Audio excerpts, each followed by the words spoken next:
So we've all heard of a mini fridge. It's about yay big, right? You see it in your college dorm room. But you are in charge of the mini fridge, and there's a very big difference, right? Tell me about it. Big difference. First of all, the spelling. It's actually the spelling of the street we're on, M-I-N-N-I-E. So it's not actually a tiny fridge. It's a play on words. It's a very large fridge that we stock with fresh foods every day except for Wednesday, 7 a.m. to 7 p.m. for anybody who needs it. How did this idea come about? During the pandemic, I actually had a coworker who said, oh yeah, my hometown just started a mini fridge, or a community fridge. And I was like, what is a community fridge? Looked into it, and I immediately thought of the community center and thought we could do that here. The community center already does so much for this area of town, and I just knew that it would be a perfect place to have something like this. So contacted Rick Dunn and said, you want to do this with me? And we weren't sure how successful it was going to be, but from day one, it was busy and utilized every single day. Why did you think of this community center for the mini fridge? I've lived towards the West End my whole life, and so I've had events. I've been at events here. I've seen things happen here. I know that they do lots of giveaways and stuff for the community, and so I just thought this is a pillar of this part of town, and I think this could be just the perfect location for this fridge to be because it just fits in with the mission of what the community center already does. So walk me through the process. You present the idea to your alderman. Great idea. And then what happened? How did it come to be? It was like a train that was off the tracks. I mean, it was just like we thought it would be a really slow process, but it wasn't. We got support from so many people right away when we said this, especially because it was when the pandemic was still really bad and there were so many people out of work and hungry. And so when we presented this idea to people, we got community support right away. We got donations right away to help pay for the fridge and for just the food to stock it on day one even. So yeah, I presented the idea and we started to find a fridge, and thankfully Rick was able to find a fridge for us really quickly. He arranged for it to be shipped here, and then we cleaned out the space. We found a space here at the community center that was perfect, and then we just started posting on social media of this is going to happen. We're going to need volunteers. We're going to need food donations. Can anybody get behind this? And like I said, it snowballed from there. People were all behind it right away. So tell me a little bit about how it works, because does somebody need to be there the whole time? Is it just an open fridge? How does it work? Yeah, so the idea behind all the community fridges across the United States is just that it's kind of come when you need it and take what you need. And so we don't staff it. We're open every day but Monday from 7 a.m. to 7 p.m. So during that time you can come and whatever's in the fridge is yours to take. We don't police who comes, we don't police how much people take. We ask people to be, considerate that we're trying to feed a whole community, but again, you just come and if you need a lot that day, you take a lot that day. And so yeah, with the minute it's open, it's at 7 a.m., people are able to come in as they please. People also bring donations during that time, which is great to kind of fill the fridge again because we stock it one time in the morning and that's usually all we can do because we're volunteer based. Right.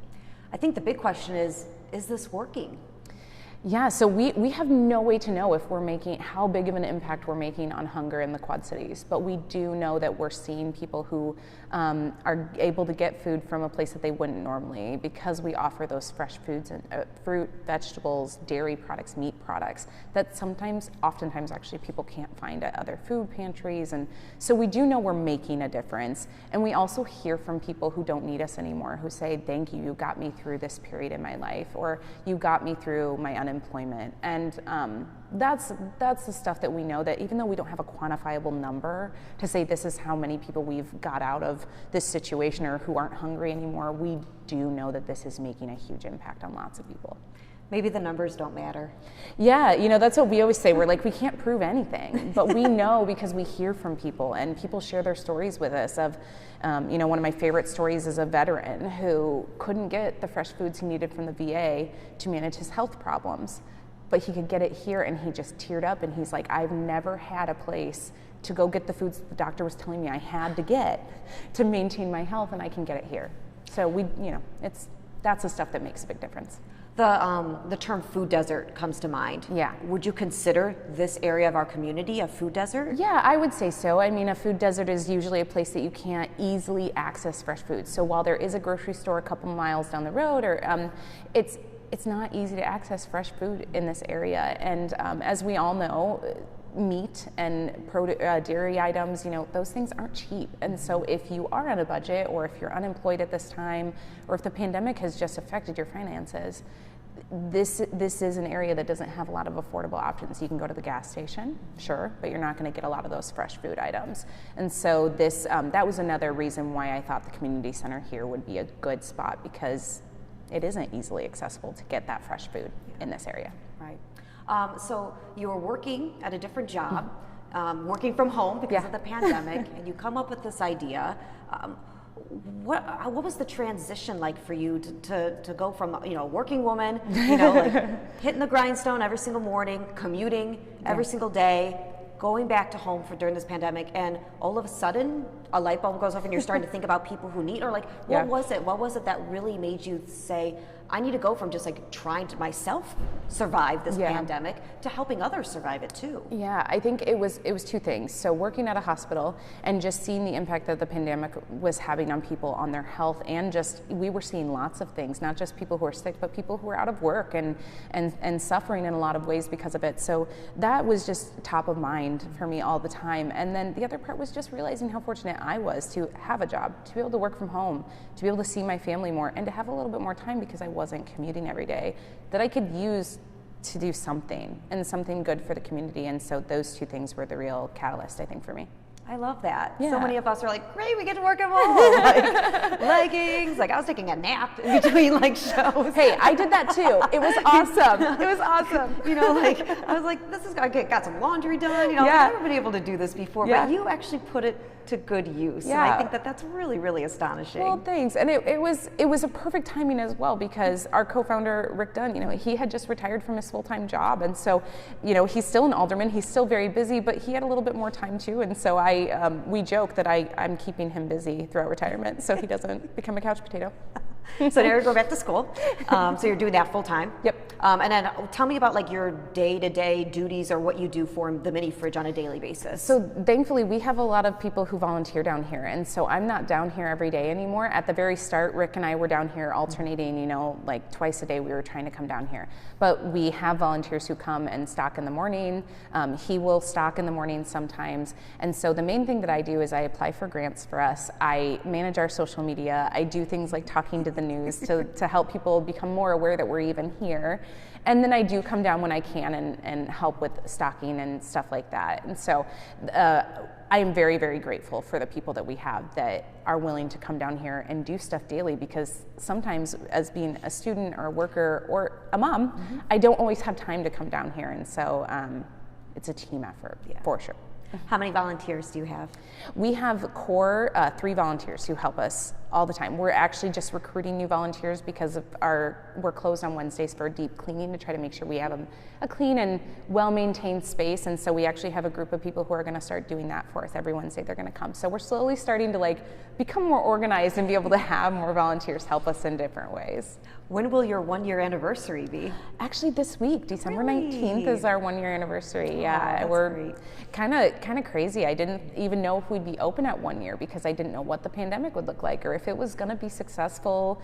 And what I mean by successful is that people were actually going to utilize it. And it is shown over the past year that we are definitely needed, and we're not going anywhere anytime soon.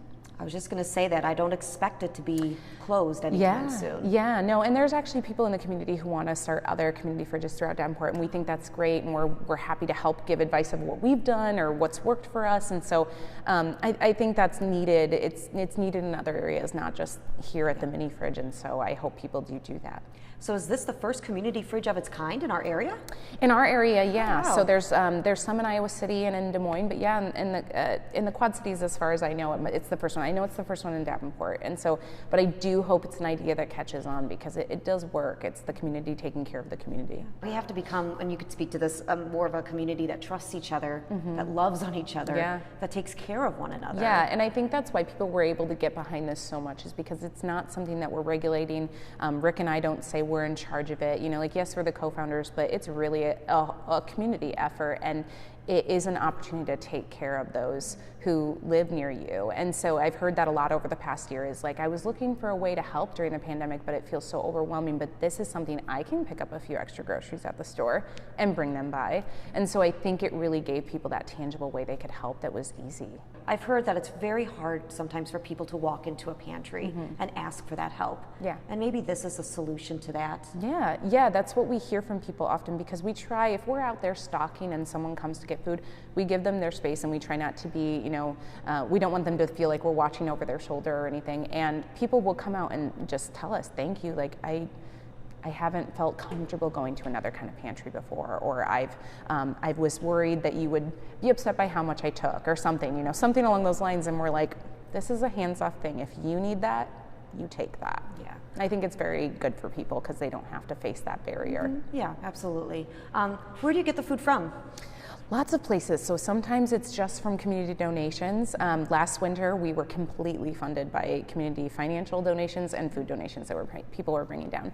Thankfully, we are partnering with Riverbend Food Bank right now to get some extra donations. They've been really, really helpful with meat and other things that are more expensive, so we don't always get those donated by the community. And then we also just work with other people who are running similar things in other communities. So Rick has made a lot of connections with other community fridge type organizations.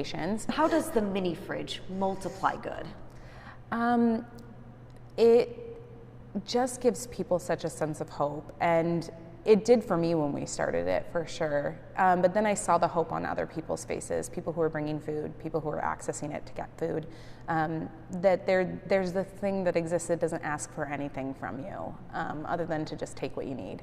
And so it gives people hope, and then that trickles down to other areas of their life, and it also just makes such an impact on people who are experiencing chronic hunger, because we know that hunger affects so many aspects of people's lives. And so just knowing they've got this resource here that's here every day, it trickles down, and it doesn't just affect them, it affects their kids, it affects their other relationships, it affects how they perform at work. And so I think that is the way. It's this little source of hope, this little mini fridge that just impacts so many areas of people's lives.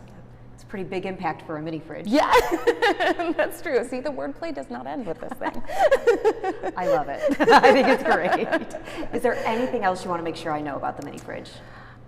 Just that, especially during the winter, we're always looking for donations of meats, particularly things that people can, that maybe aren't in season, but you can get at the store that you can bring down. Those are so needed for people during this time of year, and just to keep the mini fridge in mind when people want to help in some way. This is a real community effort, and so we rely on those community donations.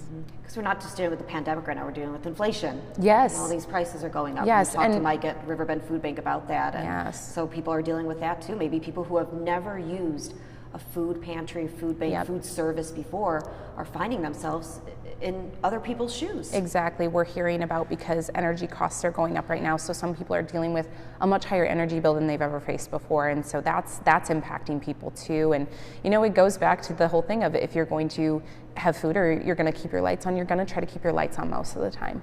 And so if you need to keep your lights on and you need to find food somewhere, please come use us, because we're happy to be here to help get you through this period.